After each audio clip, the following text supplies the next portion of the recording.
Nagsiksimot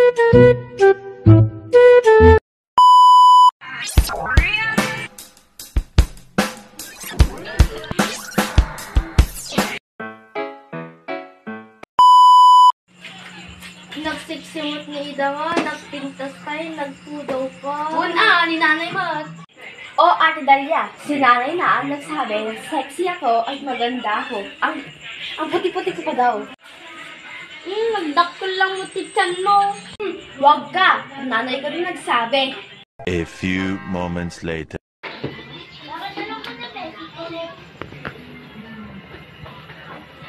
Cyril! Bakit, mami? Maganda ba ako? Hindi, mami, ang puti na mukha mo. Pangit! Maputi! Mami, may unti pa dito po.